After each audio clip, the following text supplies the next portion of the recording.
Thank you, Chair. I trust all my colleagues have read through the 600 pages that have been put forward.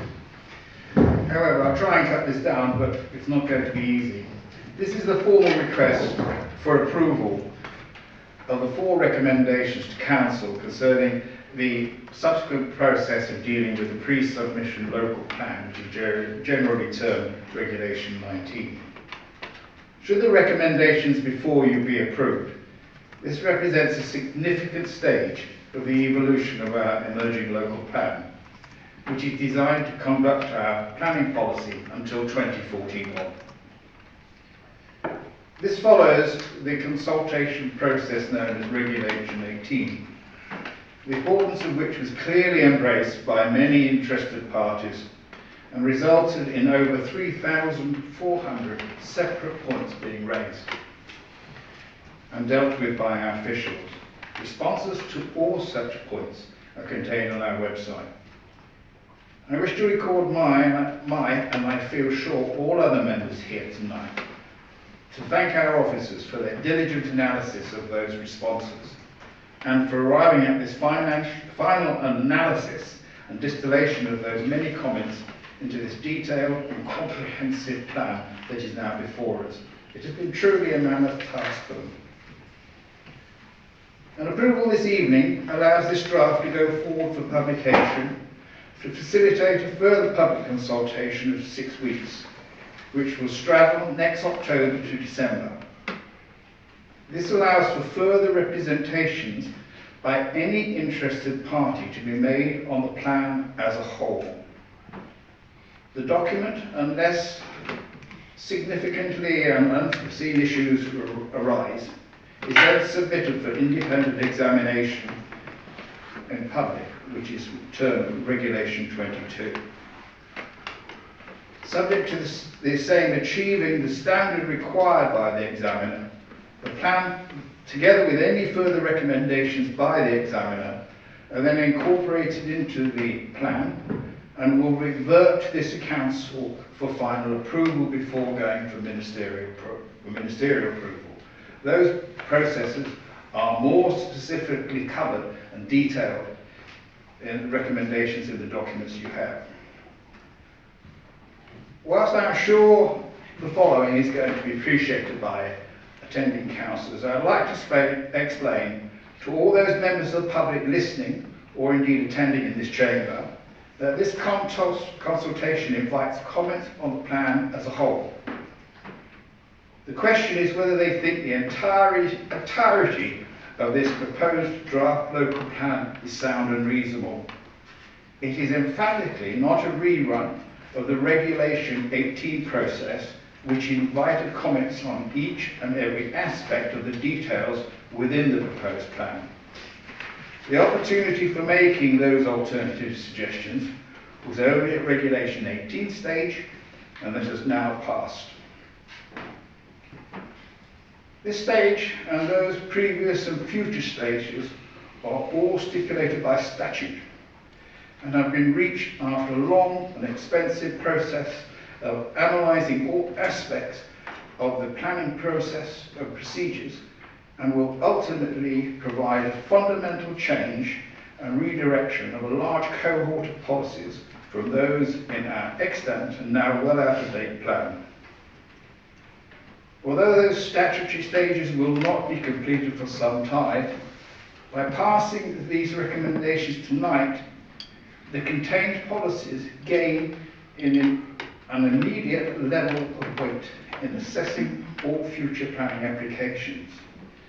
The power and level of such weighting then increases incrementally with achievement of each of the following stages. So the vote tonight is important for that reason alone. It was pleasing to see that 50% of the responses, over 50% in actual fact, of the responses in Regulation 18 contained favourable comments. However, there was one recurrent theme of misunderstanding that emerged concerning what the plan says about development in small villages and hamlets. This was repeatedly raised in a pretty well uniform format which indicates Councillor some Brown, you level... have 7 seconds to wrap up your... Sorry? You have 7 seconds to wrap up your introduction. Really? Or we can move to extend your time. I would like to move to extend. It is an important matter. I'm very happy to second because it is an absolute necessity to hear everything to all everyone. Straight to the vote. Is everyone in favour of that? Yeah. Thank you, that's unanimous, Chair. Thank you. Thank you. Hello, there's one second, and that concerned what the plan says about development in small villages and hamlets. The issue was repeatedly raised in pretty well format. Oh, sorry, I apologise. I think it's therefore reasonable to refer to this specific concern in this presentation. The concern hinges on what is termed planned limits of development, not being imposed on such settlements, which, to avoid misunderstanding, are individually named settlements and mentioned in Policy SS1. In former years, they were designated as restraint villages, which provided that not only limited development would take place, but also for affordable housing. However, that designation is no longer compatible with the National Planning Practice Guidance, which clearly states a wide range of settlements can play a role in delivery of sustainable development in rural areas. So blanket policies that restrict such housing development in same type settlements will need to be supported by robust evidence. Our earlier issues and options consultation will also produce responses from such villages, settlements indicating a need for a more flexible approach to allow small-scale developments to meet identified housing needs within their community.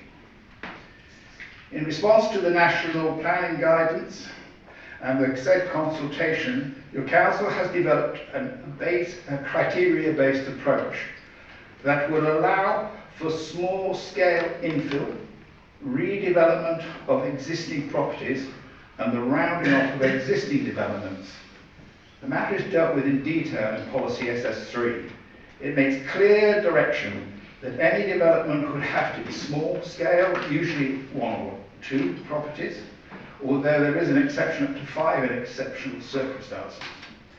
Any such development would have to be compatible with the existing settlement both in scale, density and character. Plus, and this is key, the applicant has to demonstrate clear, substantial community support, the support of the parish council, town council, or under the neighbourhood plan, and evidence of such support would have to be submitted with the application. That is a major change. In addition, by Policy S3, settlements will be technically fall within the definition of development within the countryside, which supports new and further detailed criteria, Policy SS7. Therefore, unlike areas with PLDs, where the principle for residential development within the boundary of the PLD is essentially given, this will not be the case for such small villages under this plan, where each application will have those defined restrictions to cope and comply with. I hope this detailed explanation will therefore assuage the misinformation that has been clearly promoted throughout this council. The elephant in the room, up to everything I have said, is what effect our new government's policies will be as contained in their new NPPF, which, following consultation, closure of consultation, should be published in this coming December and January, and which becomes effective 1 month from that publication. On the basis of their currently proposed amendments to the methodology of calculating our local housing need. Sorry, Councillor Brown, can you pause for just 1 minute? Can we vote again for Councillor Brown to have an extension, another extension, please? Can we, if everyone's in favour, I propose and we can all vote unanimously. Thank you, everyone. Sorry, Councillor Brown, if you continue for another 5 minutes. Thank you. I will hopefully. That's fine, thank you. This will result in an increase of delivery of 123 new homes per annum up to 264. This will have a fundamental impact on Rutland. However, because we have stuck rigidly to the timetable we have imposed on the conduct of the current procedures, despite concerted and organised opposition requesting extensions of consulting periods, we now have the benefit of certain presently indicated transitional arrangements that the government has initially recognised as being fair and reasonable and necessary to those authorities in the same position as ourselves. If this guidance remains unaltered, it is likely that our plan can proceed on its projected path under the present regulations, and the level of 123 could well be continued through this process. However, we cannot be sure that this will remain the position. The new MPPF will be the determining factor. What could well happen is that whilst our new plan lawfully says 123 per annum, the new mandatory rules could give us a figure of 264. It's a somewhat bizarre situation where two lawfully arrived at figures would apply to the same situation, showing a differential of 114%. How long that differential will be tolerated will also likely to be decided by this government. It is therefore prudent to start thinking of further but partial review of certain aspects of this policy before this currently proposed plan eventually becomes formalised. Basically to start just as soon as this new mandatory requirements are published, but we are already decided to start a project plan to commence forthwith. Excuse me. The Council therefore has two options tonight: to vote for the recommendation or oppose them. The former will mean that the plan goes forward through the necessary stages up to possibly early 2037 before finally approved. This could mean that our figure will figure of 123 is maintained, possibly even to the end. A vote against it would mean that we would have no update plan, and the consequences are that firstly, we would have to start completely all over again with a new plan until, this time under the new rules. The cost, well, if anything goes by what it is now, will be at least 2 million, which we don't have.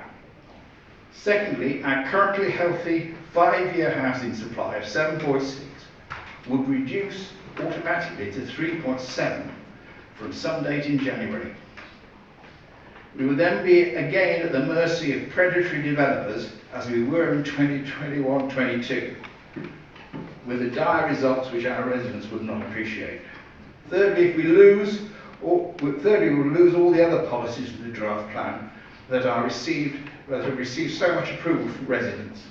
I apologise for the length of my speech, but these are difficult and undefined times, which need to be understood and made clear as far as we can, and I believe are fundamental to your considerations on how to vote tonight. I therefore propose that all the recommendations listed in the report before you are now approved. I apologise for the delay. That's all right. Thank you, Councillor Brown. Do we have a seconder? Thank you, Councillor Waller. I will now open it for debate.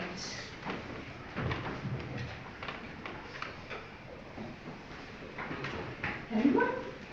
Councillor Ross. Beat you to it. Councillor Ross. And then Councillor Towell. Sorry. Okay. So we are supportive of the plan as drafted for the reasons that were outlined by Councillor Brown to stop a Wild West developing in developments in the county. We also welcome the fact that we will be looking at both St George's Barracks and Woolfolks in our plan refresh of this local plan, which is required to meet the government's new housing target, and that this council should prioritise these sites, and in particular St George's Barracks as a brownfield site. We would ask that, given the poor economic performance of this county in the recent past, that as a council we work hard to attract businesses that provide high quality jobs in the employment land that has been allocated in this plan. Finally, we would express the hope that government will adopt the proposals that it has outlined in its recent consultation on the new policy planning framework, insofar as these relate to the increased availability of affordable housing. Thank you. Thank you, Councillor Ross. Councillor Powell. Thank you. First of all, I would like to congratulate officers and everybody who's been involved in the production of this new local plan. As we can see, it is a very lengthy tome and one that has taken a lot of work to pull together. So I think everyone involved deserves credit for running this. I think it's over 600 pages plus all the evidence.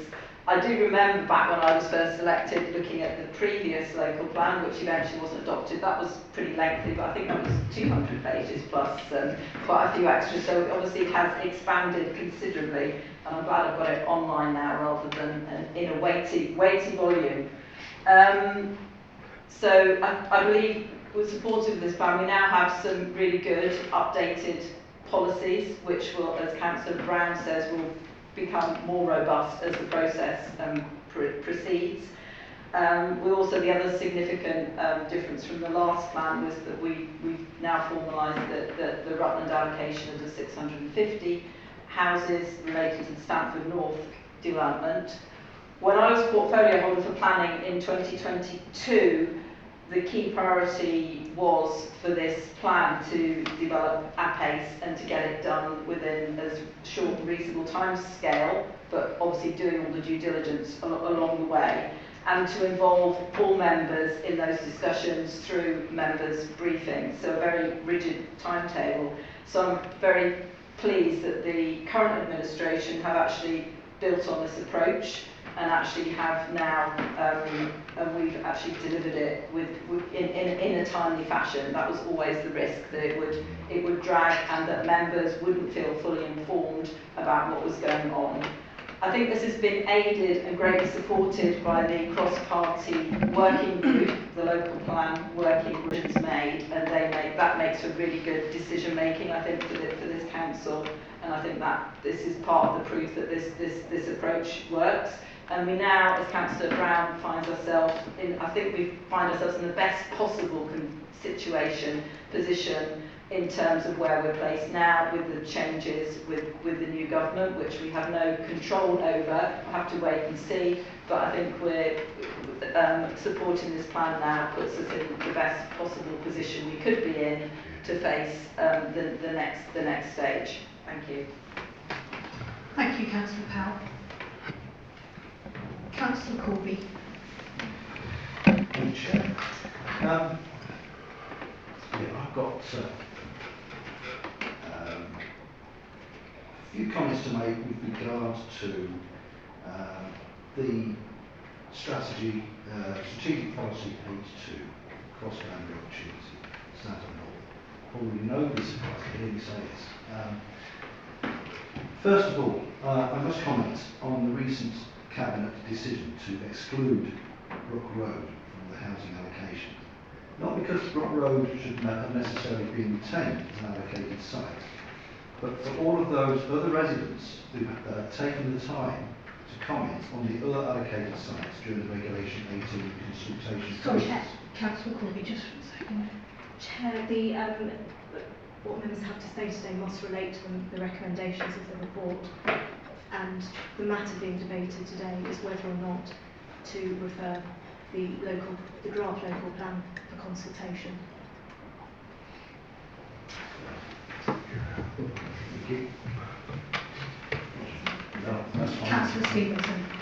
Thank you very much, Chair. I'll start off by saying quite clearly I'm going to support the recommendations in the paper, and I'd like to thank the portfolio holder for a necessarily long introduction to this. There are a couple of points that I would like to emphasise, which I think is supportive, Councillor Brown, and then just one query which you may not be able to answer here, and I may be inaccurate in some of the bits that I've got through for sort of national what's on the horizon. First of all, the point that you made about the consultation being about the plan in its entirety, I think should absolutely be underscored.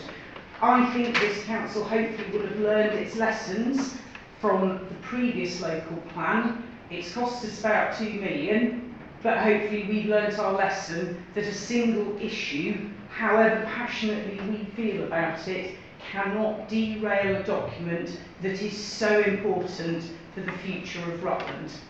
And I absolutely want to emphasise that point, and I do hope all members will demonstrate we've learned our lessons from that. The second point that I would like to make is about this transition period.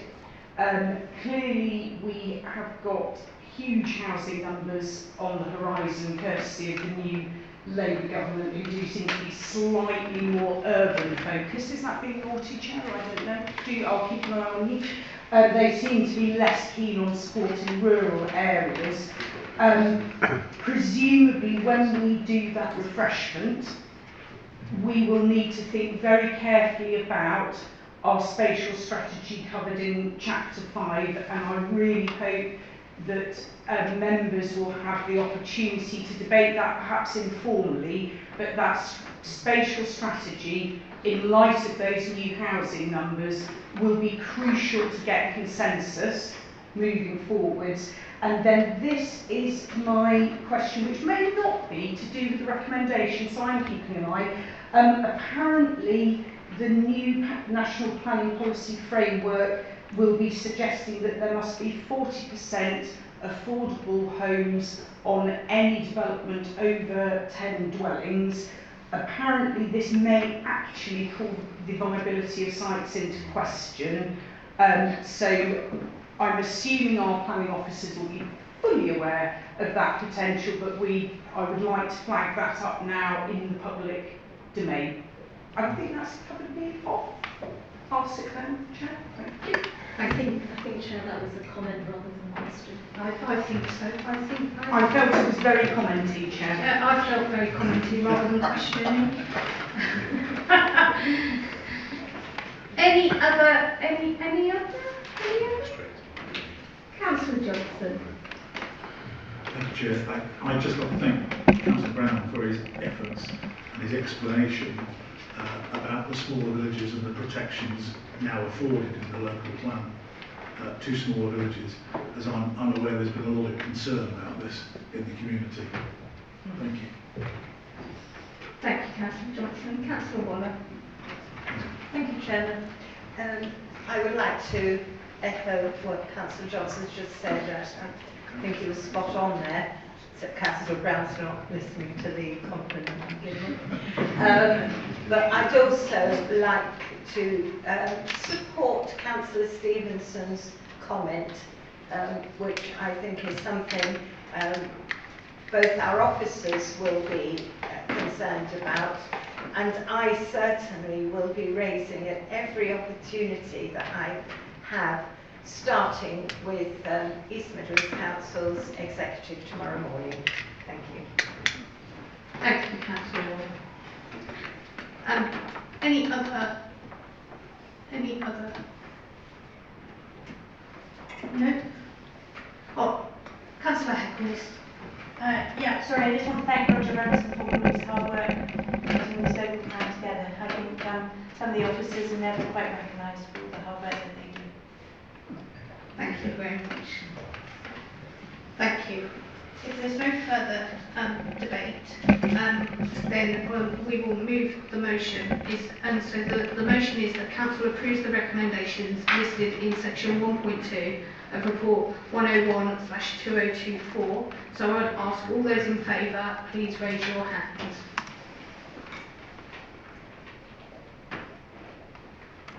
That's unanimous, Chair. Thank you. That motion is carried. Thank you.